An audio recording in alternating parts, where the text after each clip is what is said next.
Hello प्यारे बच्चों, आपका अपने हिंदी चैनल में स्वागत है।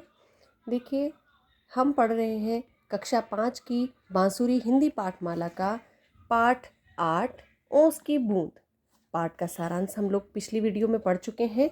अगर आपने अभी तक वो वीडियो नहीं देखा है तो आप वीडियो देख लीजिएगा, ठीक है। अब देखिए, आज हम इसके प्रश्नोत्तर करेंगे। सारांश मैं आपको पढ़ा चुकी हूँ।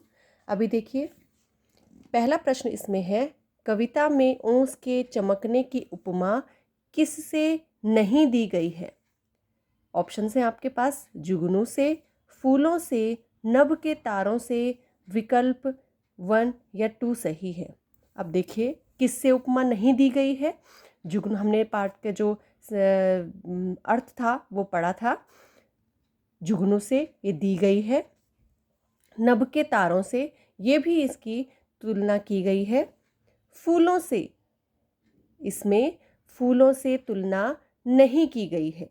और क्वेश्चन में पूछा गया है कि किससे नहीं दी गई है, तो यानी कि हमारा राइट आंसर है फूलों से।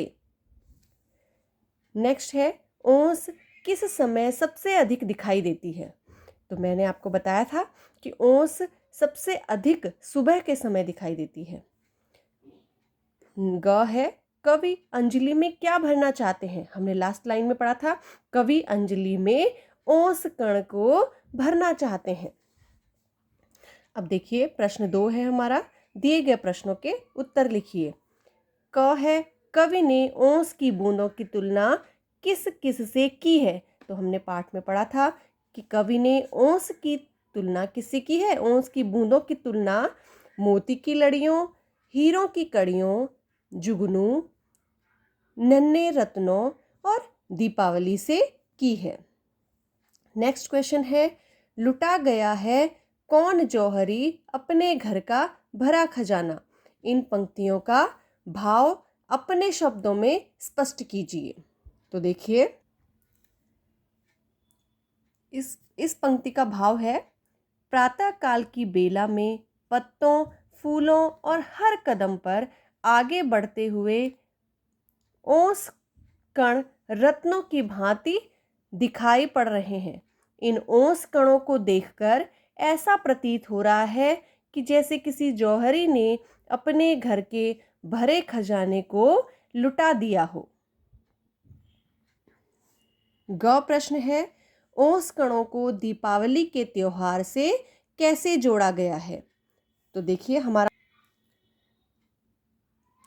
जिस तरह दीपावली में दियों, मोमबत्तियों और प्रकाशित करने वाले बल्बों की हर तरफ जगमगाहट दिखाई देती है, ठीक उसी प्रकार ओस कण वन उपवन में प्रातःकालीन वातावरण को जगमग कर रहे हैं। ये इस क्वेश्चन का आंसर है। अब देखिए, नेक्स्ट क्वेश्चन है, सुबह के सौंदर्य का वर्णन अपने शब्दों में कीजिए। अब सुबह के समय आप क्या क्या चीजें देखते हैं अपने आसपास, ये आपको अपने शब्दों में लिखना है। जैसे आपको हरी हरी घास पर ओस के कण दिखाई देते हैं। आप पार्क में अगर घूमने जाते हैं तो आपको कैसी हरियाली दिखाई देती है, चिड़ियों की चहचहाहट सुनाई देती है, यह सब आपको लिखना है। अब देखिए, नेक्स्ट क्वेश्चन है, कविता की वे 4 पंक्तियां लिखिए जिनमें कवि का मन एक कविता बनाने को करता है। अब ऐसी कौन सी पंक्ति थी कविता में, तो देखिए, लास्ट लाइन में सोहनलाल द्विवेदी जो कवि हैं, इन्होंने क्या कहा था, जी होता इन ओस कणों को अंजलि में भर घर ले आऊं, इनकी शोभा निरख निरख कर इन पर कविता एक बनाऊं। तो ये आपका राइट आंसर है। ये आप चारों पंक्तियां क्या हैं, आपका आंसर है। अब देखिए, भाषा से है आपके पास।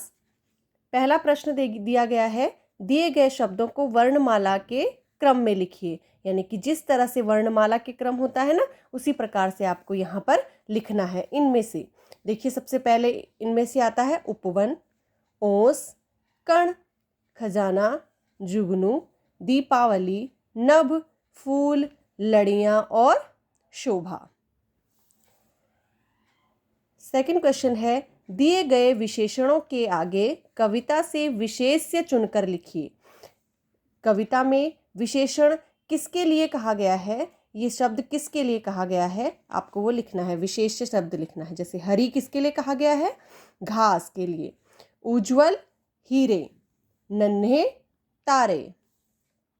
खजाना भरा खजाना, निराली दीपावली और नाना रतन। ठीक है। अब देखिए, विशेषण प्राय विशेष्य के पूर्व आते हैं किंतु कभी कभी बाद में भी आ जाते हैं। पहले आए तो उद्देश्य विशेषण जैसे निराली दीपावली, और बाद में आए तो विधेय विशेषण, दीपावली निराली है। आप उद्देश्य विशेषण और विधेय विशेषण के प्रयोग से एक एक वाक्य लिखिए। अब हमने जैसे वाक्य लिखा है, रंग बिरंगे फूल हैं और फूल रंग बिरंगे हैं, तो एक हो गया उद्देश्य विशेषण और दूसरा हो गया विधेय विशेषण। अब देखिए थर्ड नंबर, ये लिखा है ओस पड़ना, ओस गिरना, ओस चमकना। ये क्रिया शब्द ओस के साथ प्रयुक्त हुए हैं। अब आपको क्या करना है, आप इनके साथ प्रयुक्त होने वाले क्रिया शब्द लिखिए। अब ये शब्द दे रखे हैं, इनके साथ क्या क्या चीज़ें प्रयुक्त कर सकते हैं आप। जैसे हीरा, हीरा के साथ चमकना, तरासना या दिखना भी कह सकते हैं। फूल, फूल का खिलना, मुरझाना। पत्ता, पत्ता के साथ लिख सकते हैं गिरना, सूखना। तारे के साथ चमकना या दिखना। ठीक है, तो ये आपका हमने भाषा से भी हमारा कंप्लीट हो गया है। अब देखिए लास्ट में आपके पास दे रखा है, बूझिए मैं हूँ कौन, मेरी रोशनी न बिजली न तेल, अंधेरे में चमकता एक प्यारा सितारा। जंगल जंगल उपवन में फिरूं, हरियाली में छिपा मेरा नज़ारा। तो कौन है, जुगनू। रात को जन्मी दिन में खो जाती, नन्ही सी मोती बन धरा को सजाती। तो ये कौन है, ओस। ठीक है, अब देखिए ये चैप्टर आपका कंप्लीट हो गया है।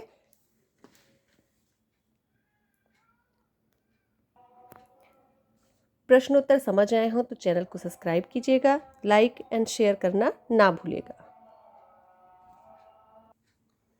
अब मिलते हैं अगले पाठ में। Thank you.